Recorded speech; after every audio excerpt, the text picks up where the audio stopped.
अस्सलाम वालेकुम, मैं डॉक्टर इकरा।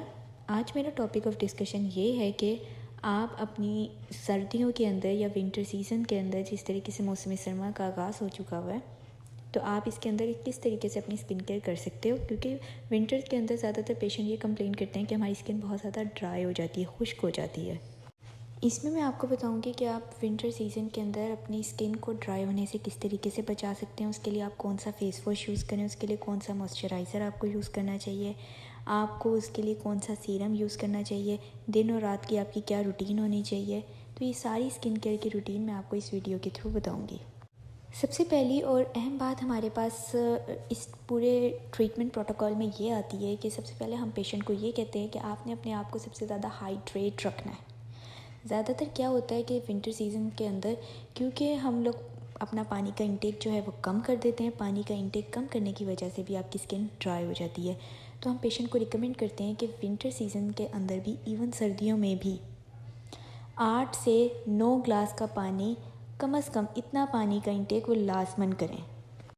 ज़्यादातर जो पेशेंट्स होते हैं वो चाय पीने के बहुत ज़्यादा शौकीन होते हैं, या हमारा सर्दियों के अंदर कैफ़ीन का इंटेक जो होता है बहुत ज़्यादा बढ़ जाता है कॉफ़ी वगैरह पीने का, जिसकी वजह से हमें यूरिनेशन ज़्यादा होती है, यूरिन ज़्यादा पास आउट करते हैं। उसकी वजह से भी बॉडी जो होती है आपकी डिहाइड्रेटेड हो जाती है। जब बॉडी डिहाइड्रेटेड होती है तो अल्टीमेटली आपकी स्किन भी जो है वो ड्राई हो जाती है। इसके लिए हम, अगर वो अपने चाय को नहीं कम कर सकते या कैफ़ीन के इंटेक को कम नहीं कर सकते, तो उनके लिए सबसे ज़्यादा ज़रूरी बात यह है कि वो फिर पानी के इंटेक को और ज़्यादा इंक्रीज़ कर दें।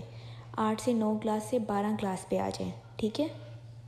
अब दूसरी अहम बात यह आ जाती है कि विंटर सीज़न के अंदर जो जिनकी स्किन जो होती है बहुत ज़्यादा खुश्क हो जाती है, उनको किस तरीके का फ़ेस वॉश जो है वो सेलेक्ट करना चाहिए।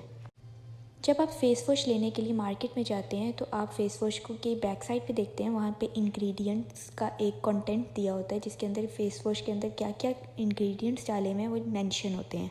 आपने वो पढ़ने हैं। आपने अपनी स्किन के लिए ऐसा फ़ेस वॉश सेलेक्ट करना है जो अल्कोहल फ्री हो और उसमें कोई फ्रेगनेंस, कोई खुशबू शामिल ना हो। इसके अलावा उसके अंदर रेटिनॉइड्स या विटामिन ए, ये दोनों चीज़ें भी शामिल नहीं होनी चाहिए। इसकी वजह से भी आपकी जो स्किन पहले से खुश्क होती है वो और ज़्यादा इरिटेट हो जाती है और मज़ीद खुश्की की तरफ चली जाती है। अच्छा जी, तो अब बात करते हैं तो कौन कौन से इंग्रेडिएंट्स आपके फ़ेस वॉश के अंदर होने चाहिए, जो आपने लाजमन देखने कि ये चीज़ें आपके फ़ेस वॉश के इंग्रेडिएंट की लिस्ट में लाजमन हो।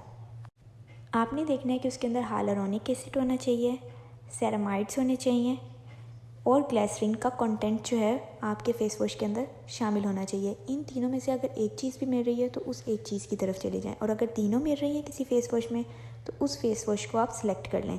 लेकिन याद रहे उसमें अल्कोहल नहीं होना चाहिए और कोई खुशबू वगैरह या फ्रेगनेंस उसमें शामिल नहीं होनी चाहिए। अब अगली बात आ जाती है, जब आपने फ़ेस वॉश कर लिया तो मॉइस्चराइज़र कौन सा अप्लाई करें। मॉइस्चराइज़र अप्लाई करने का करेक्ट वे यानी सही तरीका ये होता है कि आपका फ़ेस वॉश जब आप अप्लाई कर लें, मुंह धो लें, तो आपका फ़ेस जो है हल्का सा गीला होना चाहिए। उस डैम्प फेस पे, उस गीले फेस पे ही आपने मॉइस्चराइज़र अप्लाई करना है, यानी कि आपका फेस जब गीला होगा उसी पे ही आपने मॉइस्चराइज़र अप्लाई कर देना है। इसकी वजह से मॉइस्चराइज़र का इफ़ेक्ट जो होता है वो इंक्रीज़ हो जाता है और आपकी स्किन खुश्की की तरफ नहीं जाती। आपने कोशिश करनी है कि जो सा भी मॉइस्चराइज़र आप सेलेक्ट करें वो लोशन बेस ना हो। ज़्यादा प्रेफर किया जाता है खुश्क स्किन के लिए, यानी ड्राई स्किन के लिए ज़्यादा मॉइस्चराइज़र जो प्रेफर किया जाता है वो या क्रीम बेस हो या कोई ऑइंटमेंट की फॉर्म में हो। अब बात आती है कि आपके मॉइस्चराइज़र के अंदर क्या क्या इंग्रेडिएंट्स जो हैं वो लाजमन शामिल होने चाहिए, जो आपके ड्राई स्किन को जो है इस मसले को हल कर सकें, जो आपकी स्किन में खुश्की हो रही है इस मसले को हल कर सकें।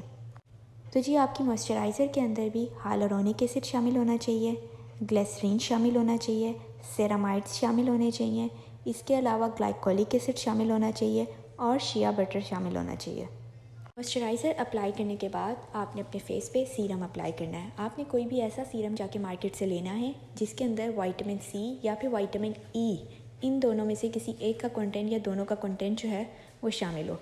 ये बेसिकली आपकी स्किन के बैरियर को मेंटेन करके रखते हैं, मतलब आपकी स्किन का पीएच लेवल भी मेंटेन करते हैं और आपकी स्किन मज़ीद ड्राइनेस की तरफ या फिर डैमेज की तरफ नहीं जाती। सीरम अप्लाई करने के बाद आपने अपने फेस पे सन ब्लॉक अप्लाई करना है। सन ब्लॉक की एप्लीकेशन इसलिए ज़रूरी होती है दिन के टाइम लाजमन ताकि आपके फेस को रिंकल से भी बचाता है। इसके अलावा जो आपकी स्किन पे टैनिंग का मसला होता है, यानी कि कालापन ना आ जाए सूरज की शुआओं की वजह से, तो उससे भी प्रोटेक्ट करता है। इसके अलावा जैसे ख़वातीन किचन में काम करती हैं और चूल्हे वगैरह का इस्तेमाल करती हैं, हांडी बनाती हैं, तो उनको भी मसला होता है कि उनका रंग फेड हो जाता है, तो सन ब्लॉक इन सारे मसलों से भी आपको प्रोटेक्ट करता है। इसके अलावा आपने कोशिश करनी है कि आपने ज़्यादा गर्म पानी से नहाना नहीं है, नीम गर्म पानी से आप नहा लें और अपने नहाने के टाइम पीरियड को कम कर दें। मतलब कि थोड़ी देर के लिए नहाएं, ये ना हो कि आप घंटा घंटा 2-2 घंटे आप वॉशरूम में गुजारें और गर्म पानी से नहाएं। इससे भी स्किन जो होती है वो और ज़्यादा खुश्क हो जाती है। अपनी डाइट के अंदर यानी अपने खाने पीने के अंदर हरे पत्तों वाली सब्जियों को ऐड करें, सलाद का इंटेक लाजमन करें। इसकी वजह से भी आपकी स्किन को खुश्की की तरफ ले जाने से बचाता है काफ़ी हद तक। मैं उम्मीद करती हूँ मेरी आज की ये वीडियो आपके लिए इन्फॉर्मेटिव होगी। मज़ीद इन्फॉर्मेशन हासिल करने के लिए मेरे चैनल को सब्सक्राइब करें। तब तक अपना ख्याल रखें। अल्लाह हाफिज़।